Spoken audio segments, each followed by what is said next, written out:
হত্যাকাণ্ডের সাথে সরাসরি জড়িত ছিল তাদেরকে আমরা বিন্দু মাত্র ছাড় দিব না। পরিচয় তার যেই হোক, হোক পুলিশ, হোক আর্মি, হোক বিজেপি, হোক যুবলীগ, ছাত্রলীগ, আওয়ামী লীগ, পরিচয় যেই হোক, এই পরিচয়গুলো আমাদের কাছে মুখ্য নয়। তার বিরুদ্ধে যদি ভিডিও, তার বিরুদ্ধে যদি ছবি, সরাসরি ডকুমেন্টের পরিচয়গুলো থাকে, তার একমাত্র পরিচয় আমাদের কাছে সে একজন খুনি, সে একজন হত্যাকারী।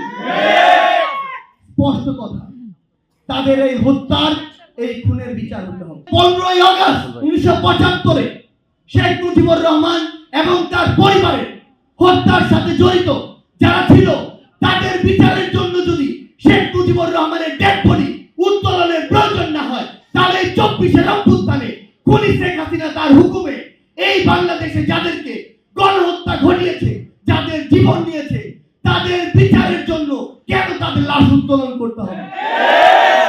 স্যান্ডেলিনা সো, রূপচর্চায় আভিজাত্য।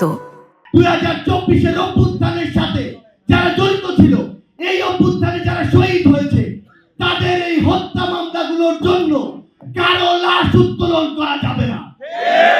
আমরা স্বরাষ্ট্র মন্ত্রণালয়, আমাদের যে বিচারিক প্রক্রিয়ার যে মন্ত্রণালয় রয়েছে, সংশ্লিষ্ট সকল মন্ত্রণালয়কে একটি কথা বলে দিতে চাই, যে ভাই তার জীবন দিয়ে নতুন বাংলাদেশ এনে দিয়েছে, যে ভাইয়ের জীবনের বিনিময়ে আজকে ওই চেয়ারগুলোতে আপনি বসে রয়েছেন, আমার ওই ক্ষত বিক্ষত বুক নিয়ে যে বাবা মা, ভাই বোন, যে সহধর্মিনী বেঁচে রয়েছে, তাদের চোখের সামনে, তাদের ক্ষত বিক্ষত ওই কলিজার সামনে আপনারা কোনোদিন 4 মাস পরে তাদের লাশ উত্তোলন করতে পারেন না। আমরা আমাদের জায়গা থেকে স্পষ্ট করে একটি কথা বলি, যারা এই গণহত্যার সাথে জড়িত ছিল, এই গণহত্যার সাথে জড়িত খুনি শেখ হাসিনা ও তার দোষর, হোক আওয়ামী লীগের, হোক যুবলীগের, হোক ছাত্রলীগের, তাদের যে দৃষ্টান্তমূলক শাস্তি, এই শাস্তি এই বাংলাদেশে নিশ্চিত করতে হবে।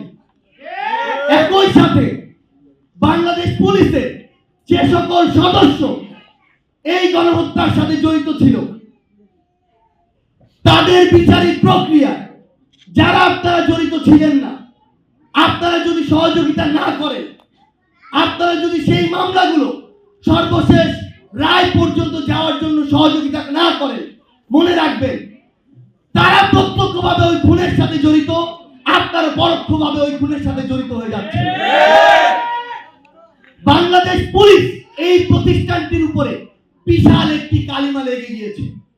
আপনারা স্বীকার করুন আর না করুন, এই কালো দাগ আপনাদেরকেই মুছতে হবে, আপনাদের আগামীর কাজের মাধ্যমেই মুছতে হবে।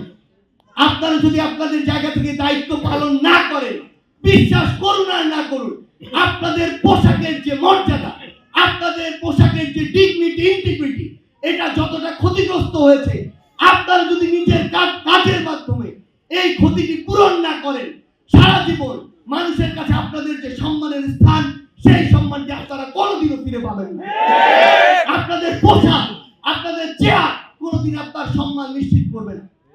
আপনাদের আগামীর কাজ, আগামীর কর্মকাণ্ড, কিভাবে এই দেশের জনগণ, এই দেশের মানুষ, শহীদ পরিবার এবং আহতদের আপনারা সহযোগিতা করছেন, সেটি আপনার আগামীর মান, মর্যাদা, সম্মান নিশ্চিত করবে। একটি জিনিস বলে দিতে চাই, আপনাদের সাথে আমাদের সম্পর্ক কি হবে সেটা আপনারা আপনাদের কাজের মাধ্যমে নির্ধারণ করবেন। যে খুনি হাসিনা এতগুলো মানুষকে খুন করে এই বাংলাদেশ থেকে পালিয়ে গিয়েছে, যে খুনি হাসিনা বাংলাদেশের মানুষের দ্বারা এই দেশ থেকে তাড়িত হয়েছে, সেই খুনি হাসিনাকে আপনারা আশ্রয় দিয়েছেন। যদি এই বাংলাদেশের সাথে আপনাদের সম্পর্ক স্থাপন করতে চান, খুনি হাসিনাকে বাংলাদেশে ফিরিয়ে দিন। খুনি হাসিনার বিচার এই বাংলাদেশের মানুষ করবে। আমরা শুধু আমাদের জায়গা থেকে আপনাদেরকে একটি কথাই বলি, অসংখ্য চক্রান্ত হচ্ছে, হবে। আমাদের যে ভাইরা আমাদের কথায় জীবন দিয়েছে, রক্ত দিয়েছে, ওই একই কাতারে আমরাও ছিলাম, সৌভাগ্যক্রমে বেঁচে গিয়েছি। কিন্তু আমরা আজকে এখানে যারা রয়েছি, যে কোনো চক্রান্ত হোক, যে কোনো রাজনৈতিক দল আমার এই অভ্যুত্থানের স্পিরিটকে ভুলে গিয়ে যদি ক্ষমতার দিকে তাকিয়ে থাকে, সে যেই হোক না কেন, সেটা যদি নাহিদ হাফিজ সার্জিস হাসপাতাল হয়, আপনারা তাদের বিরুদ্ধেও কথা বলবেন। এই বাংলাদেশে আর যেন ক্ষমতা কোনো পিপাসু, কোনো নরপিশাচের জায়গা না হয়, কোনো ফ্যাসিস্টের জায়গা না হয়, এমন কারো জায়গা না হয় যে এই দেশের মানুষের নামে শপথ নিয়ে কোনো একটি দলের দালালি করবে।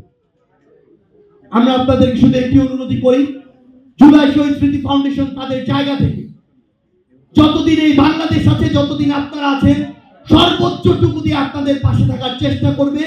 আজকের এই পদক্ষেপ শুধু শুরু। আমরা আপনাদের সন্তান, আমরা আপনাদের ভাই, আমরা আপনাদের পরিবারের অংশ। যে কোনো সময়, যে কোনো মুহূর্তে আমাদের সাথে দয়া করে, সন্তান মনে করে, ভাই মনে করে যোগাযোগ করবেন। আমরা যে কোনো কিছুর বিনিময়ে আপনাদের পাশে দাঁড়াতে সবসময় প্রস্তুত থাকবো। শুধু আস্থাটুকু রাখবেন। আমরা আপনাদেরকে এই রাজশাহী, এই অডিটোরিয়াম থেকে কথা দিয়ে যাচ্ছি, আপনাদের যে কোনো যৌক্তিক দাবিতে আগামীর বাংলাদেশে আমরা জীবন দিতে সবসময় প্রস্তুত থাকব। আপনাদের সাথে আমাদের দেখা হবে হয় সংগ্রামের রাজপথে, না হয় বিজয়।